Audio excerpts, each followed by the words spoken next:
kapan mulai romantis? Kita sih ngerasanya kayaknya biasa-biasa aja loh. Sama seperti saat saya pertama mengenal Mas Andika, sama sekarang kayaknya sama aja. Apa ada yang berubah saya? Perasaan saya dari awal ya. Iya. Dan tapi kan saya bisa salah. Tapi memang saya kebetulan pernah dikirimin foto sama orang, foto saya waktu muda, kapten. Berarti setelah 3 tahun menikah lah. Setelah 3 tahun menikah ya sampai ada ya. ke 6 tahun menikah. Itu gandengan tangan juga.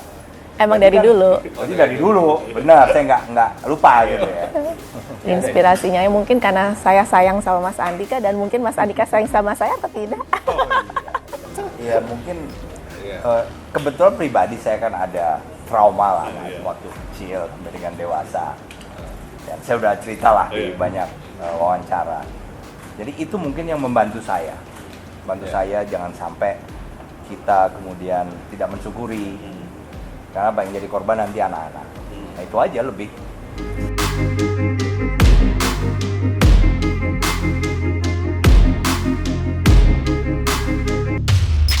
Nah, ini bagus banget loh pertanyaannya, bagus banget.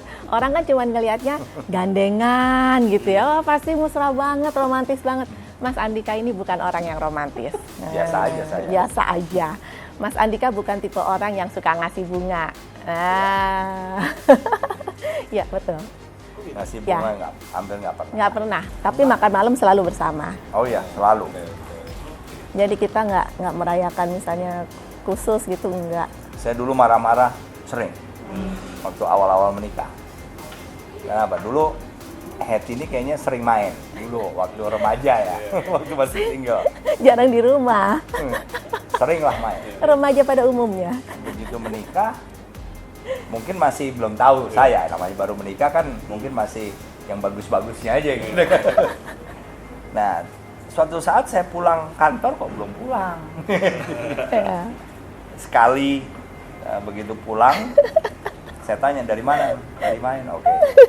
Sekali, 2 kali, begitu 3 kali saya tegur. Saya ingin kamu, kalau saya pulang kamu sudah di rumah. Iya. Kenapa ya? Saya pulang kan ya ingin ketemu kamu juga, gitu.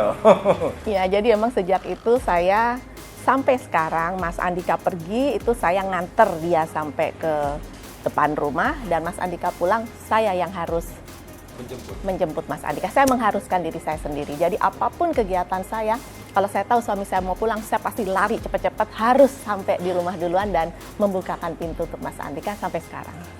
Itu saya yang romantis kan berarti. Tapi juga kita tuntut. Kita tuntut dong. Jangan kita pulang masih main.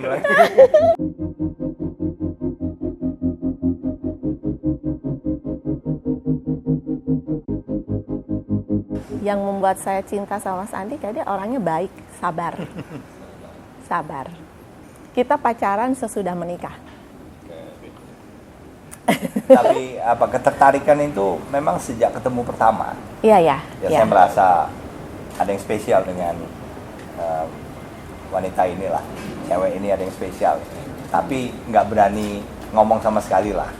Sama, saya juga naksir sama Mas Andika, tapi juga nggak berani ngomong. Sama-sama naksir. Nah itu tadi. Ya. Jadi rasa klik itu kan timbul. Belum tentu kita harus sudah kenal. Mungkin pandangan pertama langsung udah klik ya. Pertanyaan Mas Iqbal tadi kan. Yang kenapa klik sama misalnya Mas Ganjar.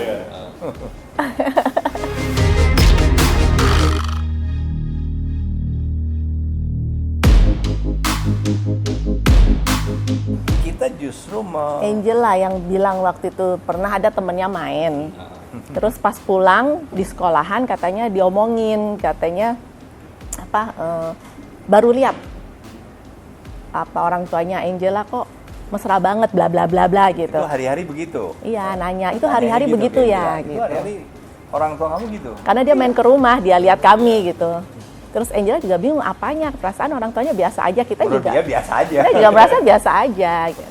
Dan Mau buat anak-anak apa? sudah mulai kita biasakan. Jadi misalnya selama saya bisa ya, kalau saya pas waktu dinas kan saya pergi duluan pagi itu kadang-kadang jam 5, setengah 6 udah berangkat. Tapi waktu itu Hetty. Nah sekarang saya kembali melakukan itu lagi. Iya. pada saat anak-anak berangkat, saya ingin say bye. Mengantar ke depan, Dan pada saat mereka pulang, saya juga berusaha untuk jemput. ada di rumah untuk menyapa mereka.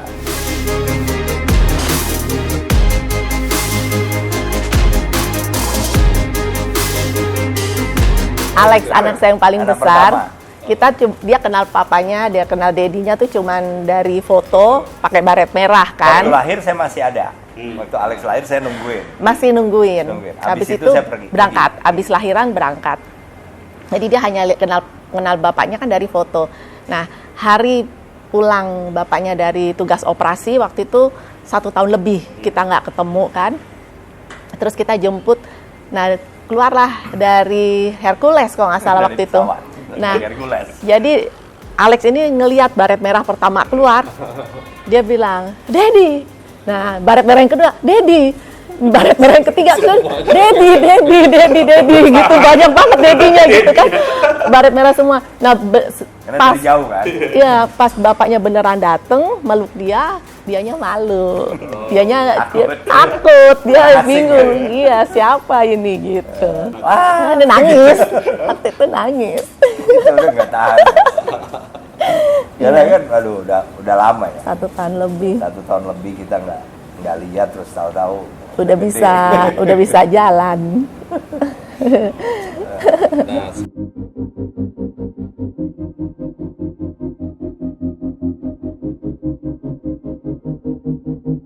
Waduh, kalau itu saya mas, Iya. kalau itu saya, karena istri saya yang maksa saya, Iya, betul.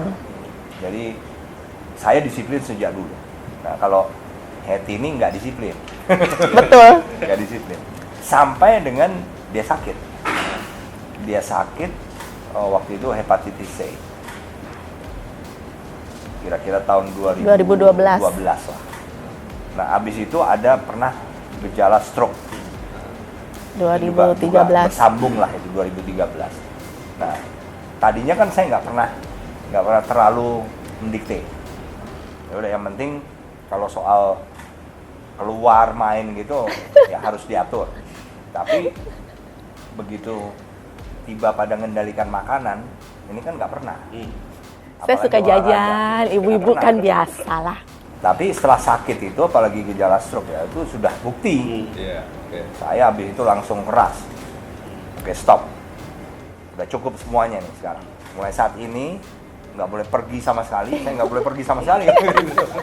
Karena apa? Karena kan sering pergi itu juga membuat makan nggak teratur, minum nggak teratur. Jadi jajan ya. Nah, jadi nggak teraturnya kadang-kadang terlambat, sering-sering kebanyakan gitu loh. Sehingga Sering-sering kebanyakan. sering-sering kebanyakan makannya. Sehingga nggak bagus lah. Oke. Berakumulasi lah semuanya. Nah, habis itu stop, kamu nggak boleh pergi kemana-mana. Mulai sekarang makan saya ngontrol. Betul Olahraga itu. harus. Betul itu. Jadi saya ngontrol. Iya, betul. Betul Jadi itu. harus bersih, makannya harus bersih. Maksudnya bersih itu bukan bersih higienis, bukan. Maksudnya komposisinya nih apa? Nggak boleh sembarangan lagi karena jajan biasanya kan ngikutin jajan gitu. Ya boleh jajan, tapi sekali-sekali lah. Nggak boleh kemudian tiap hari begitu. Saya itu enggak angkat besi kayak Mas Andika, enggak. Saya suka ikut video aja, apa yang sedang saya senengin. Paling banyak body combat karena banyak kegiatan ya, banyak gayanya gitu. Atau kalau saya lagi males, ada dansa, ada dance, apa aja yang ada di video. Tapi Ya. cukup keras mas. Ya, body combat itu kan, waduh sangat Muay intens Thai, itu. Muay Thai. Itu sangat kardionya, waduh dapat banget. Bela diri kita ikut mas, tapi kan bela diri itu kan ya biasanya kita dalam hubungan partner minimal. Tapi kalau enggak, ya lama-lama males juga. Nggak ada temen. Tapi untuk pembinaan misalnya muscle atau otot itu kan tetap harus ke yang sifatnya dasar tadi. Iya. Bela diri kan lebih ke gerakan mungkin teknisnya, tapi penguatan otot segala macam ya harus kembali ke olahraga yang dasar, yaitu di gym atau kardio. Iya. Dan itu saya ngatur Mas Andika. Jadi dari bangun tidur sampai tidur lagi diatur sama Mas Andika. Iya, harus olahraga, harus begini. Saat itu, setelah sakit tadi, Jadi setelah kemudian lepas dari kondisi misalnya blocking di apa pembuluh darah di otaknya udah semakin bagus, ya udah saya normal lagi, nggak terlalu saya atur lagi untuk itu.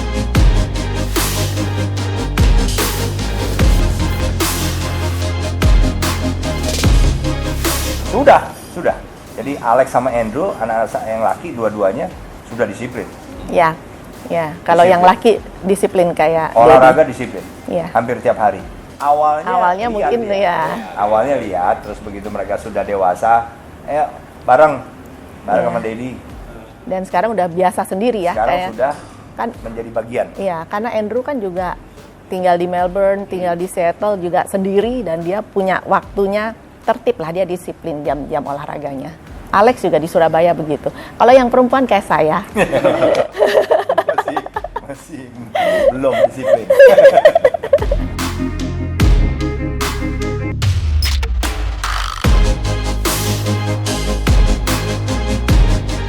itu sih dari saya. Saya yang beliin kaosnya ya buat saya. Suami saya kan my superhero dong. Semua istri juga kan pasti bilang semuanya kan suaminya pasti superhero. Awalnya beliin. Nah, habis itu kita beli sendiri juga.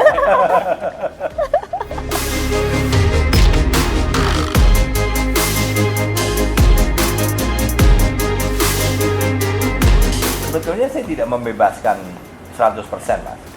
Kita ikut membantu kok menciutkan pilihan. Membantu menciutkan Dan pilihan. itu memang saya lakukan pada saat mereka kelas 1 SMP.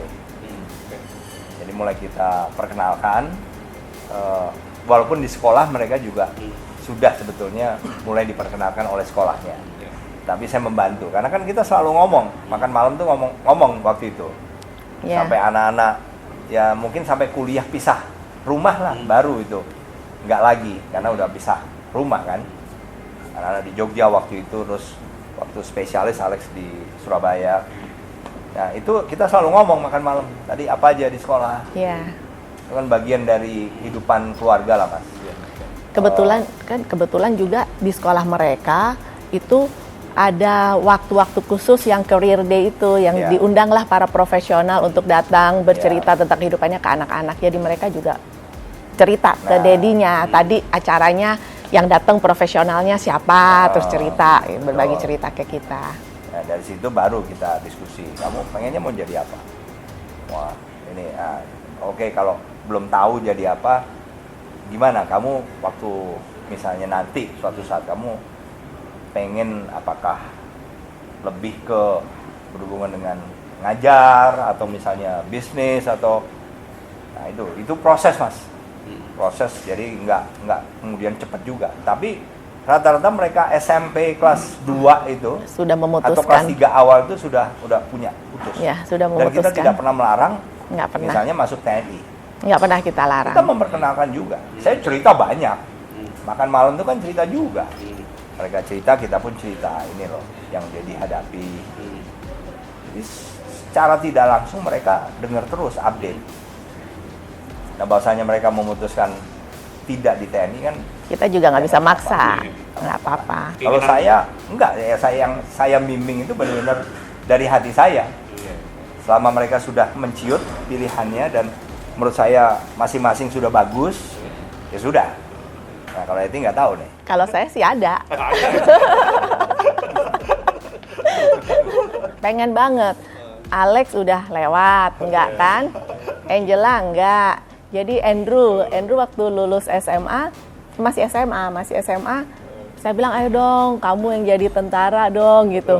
Terus dia bilang, ya mami, dia memang, saya mau ini, karena sudah memutuskan dia mau kemana kuliahnya. Tapi dia, karena dia bungsu, deket sama saya, terus dia ya udahlah ngikutin maunya mami, kan saya pengen kursusin dulu selama 1 tahun, kursus olahraganya itu, jasmani segala macam. Ya udah saya masukin, tapi dia tetap memutuskan untuk enggak. Ya sudahlah. Ya mereka tanya-tanya interaktif lah. Ya, tapi nggak tahu kemudian mungkin mereka melihat ada yang jauh lebih menarik bagi mereka ya. Dan terserah semua anak-anak. bisa sukses loh, Mas. Di Seperti bidang halnya apa saja ya. Keinginan kita awal kan bukan menjadi anggota TNI. Tapi bahasanya kita harus merubah haluan masuk TNI bisa juga, kan gitu. Jadi setiap profesi pasti bisa membawa mereka sukses. Tapi mereka harus bertanggung jawab atas pilihannya.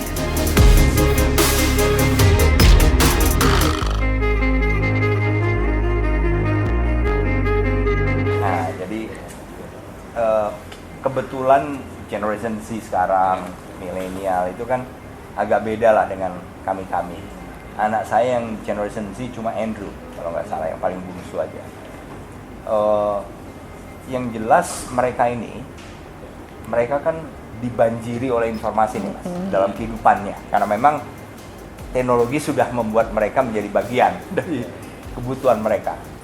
Bahkan di Indonesia ini, average ya, itu mereka spend time kira-kira 8,5 jam sehari. Iya ya.